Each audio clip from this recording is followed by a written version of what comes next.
Hello everyone. तर आज आपण पाहणार आहोत रक्षाबंधन स्पेशल अशी kaju katli. Perfect step by step me recipe share करण्याचा प्रयत्न करणार आहे, तेव्हा व्हिडिओ स्किप न करता शेवटपर्यंत नक्की पहा. तर अर्थातच आपल्याला लागणार आहेत सर्वात अगोदर इथे काजू. तर घरातली कोणतीही वाटी सेट करायची आणि त्या वाटीने आपल्याला सगळं मेजरमेंट घ्यायचे. तर या वाटीने मी इथे 2 वाटी काजू घेणार आहे.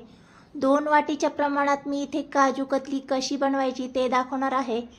तर हे आपण काजू काढून घेतलेत. आता हे आपण साईडला ठेवून देऊया आणि तोपर्यंत पुढची तयारी करायची आहे. म्हणजे गॅसवर मी कढई गरम करून घेतली आणि सेम वाटीने मी इथे 1 वाटी इतकी साखर घालून घेतलेली आहे आणि याच वाटीने आपल्याला अर्धी वाटी इतकं पाणी यामध्ये घालून घ्यायचं आहे आणि मीडियम गॅसवर आपल्याला याचा पाक करायचा आहे. तर इथे एक साईडला पाक शिजतोय, तोपर्यंत आपण पुढची तयारी करून घेऊया. आपण पाकामधली काजू कतली करणार आहोत. या पद्धतीने केली की परफेक्ट बनती, त्यामुळे या पद्धतीने मी तुमच्यासोबत शेअर करतेय. आता जे आपण काजू घेतले होते त्यातले थोडेसे काजू आपल्याला मिक्सर जारमध्ये घालून घ्यायचे आणि मिक्सर बंद चालू करूनच आपल्याला याची पावडर करून घ्यायची आहे. मिक्सर एकसारखा फिरवायचा नाहीये, नाहीतर जे काजू आहे त्याला तेल सुटू शकतं आणि अशी पावडर बनणार नाही. तर हाताला थोडीशी अशी रवाळ लागतीये, म्हणजे याच पद्धतीने आपल्याला पावडर करून घ्यायची आहे.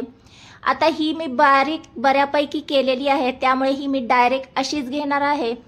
तुम्हाला जर वाटत असेल बऱ्यापैकी यामध्ये काजूचे तुकडे शिल्लक आहेत तर शक्यतो चाळूनच घ्यायची, म्हणजे काजू कतली परफेक्ट बनते. तर आता ही मी एका भांड्यामध्ये काढून घेते. बरेच जण काय करतात ना, काजू जे आहेत ते भिजत घालतात आणि भिजलेल्या काजूची पेस्ट करून त्याची कतली करतात. पण त्या पद्धतीने जेव्हा कधी कतली कराल ना तर फसण्याचे चान्सेस बरेच असतात. त्यामुळे या पद्धतीने पावडर करायची आणि त्याची कतली करायची, म्हणजे परफेक्ट कधीही न फसणारी कतली तयार होते. तर इथे अधूनमधून मी काय ना पाकाकडेही लक्ष दिलं, छान मिक्स करून घ्यायचा. इथे आपल्याला पाक जो आहे ना तो जास्त शिजवायचा नाहीये. तर आपल्याला कसा पाक करायचा ते मी तुम्हाला नंतर सांगते. तर शिल्लक राहिलेले काजू देखील मी याच पद्धतीने फाईन पावडर स्वरूपात वाटून घेतलेत. आता ही सगळी आपण काजूची पावडर केलेली आहे ती या भांड्यात काढून साईडला ठेवून द्यायची आहे. तर इथे पाक आपला जो तयार झालेला आहे तो आपण पाहूयात. तर इथे पाक कसा चेक करायचा, तर इथे मी तुम्हाला दाखवतेय हातावर घेऊन. तर अशी तार तुटतीये, म्हणजे 1 तार होण्याच्या अगोदरचा पाक, म्हणजे अशी तार जेव्हा तुटते तेव्हा तो 1 तार होण्याच्या आधीचा पाक असतो. असा आपला पाक झाला म्हणजे परफेक्ट आपला पाक इथे तयार झालेला आहे. तार तुटली पाहिजे, अगदी आपल्याला 1 तारी किंवा 2 तारी पाक करायचा नाहीये. या पद्धतीने झाला की लगेच यामध्ये आपण जी काजूची पावडर केलेली आहे ती घालून घ्यायची आणि वेलची पावडर घालून घ्यायची आहे. तर छान हे मीडियम गॅसवर आपल्याला मिक्स करून घ्यायचंय. इथे आपल्याला 1 तारी किंवा 2 तारी पाक करायचा नाहीये. जर 1 तारी किंवा 2 तारी पाक केला तर कतली जी आहे ती कडक बनते. त्यामुळे आपल्याला 1 तार होण्याच्या आधीचाच पाक हवा आहे. मीडियम गॅसवर छान एकसारखं आपल्याला हे शिजवून घ्यायचं आहे. साधारण 5 मिनिटं हे आपल्याला असंच मिक्स करत शिजवायचं आहे. तर परफेक्ट झालंय कसं कळणार, तर कढईला मिश्रण चिटकायला लागलं, त्यामुळे हे मी पॅनमध्ये ट्रान्सफर करून घेतलं आणि मीडियम गॅसवर आणखी 5 मिनिटं हे शिजवून घेतले. तर आता इथे पॅन सोडायला लागलेला आहे आणि थोडंसं हलकं प्रेस केलं की इथे तेल सुटलेलं दिसतं. तर या पद्धतीने झालं म्हणजे परफेक्ट असं मिश्रण तयार झालंय. आता गॅस बंद करून आपल्याला हे थोडा वेळ थंड होण्यासाठी साईडला काढून ठेवायचं आहे. तर इथे पाहू शकता परफेक्ट झालंय. आपल्याला अधूनमधून हे मळून घ्यायचंय. साधारण 5-1 मिनिटं लागतात हे थंड होण्यासाठी. तर पूर्णपणे थंड झाल्याच्या नंतर काय केलं मी, इथे चॉपिंग बोर्डवरच मी लाटून घेणार आहे. त्यामुळे चॉपिंग बोर्डवरच हे मी काढून घेतलंय. तुम्हाला हवं तर पोलपाटावर किंवा बटर पेपरवरही तुम्ही हे मिश्रण काढून घेऊ शकता.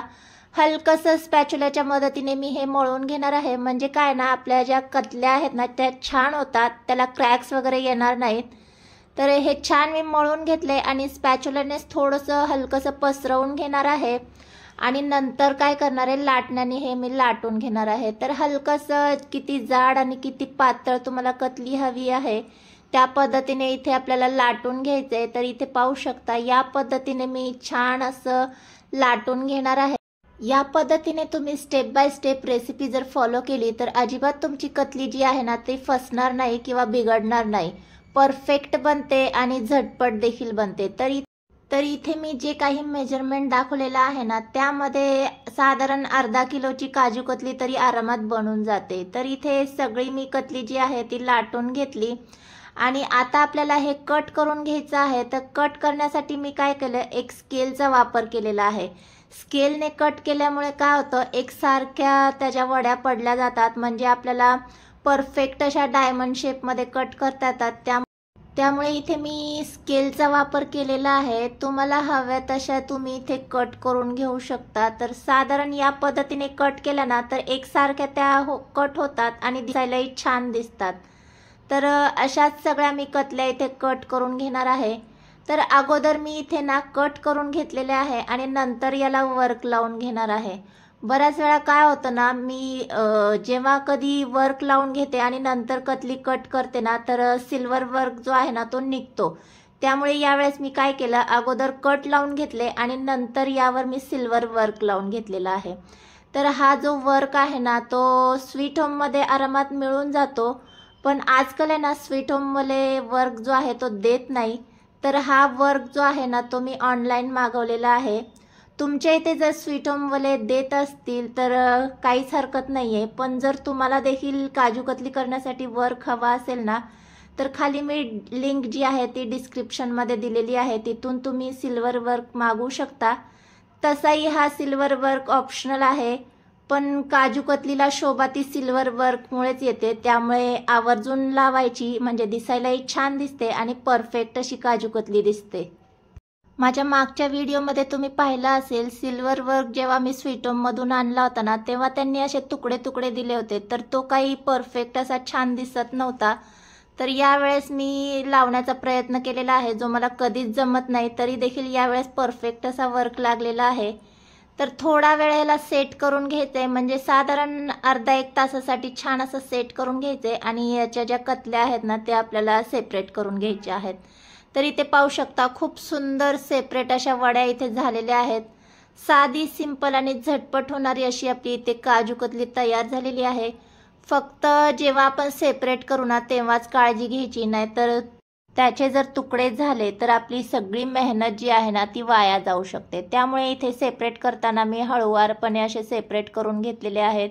दिसायला खूपच सुंदर दिसतीये आणि तितकीच साधी सिंपल आणि टेस्टी अशी झटपट तयार होणारी काजू कतली आपली तयार झालेली आहे। तर या रक्षाबंधनला तुम्ही देखील ही रेसिपी नक्की ट्राय करा।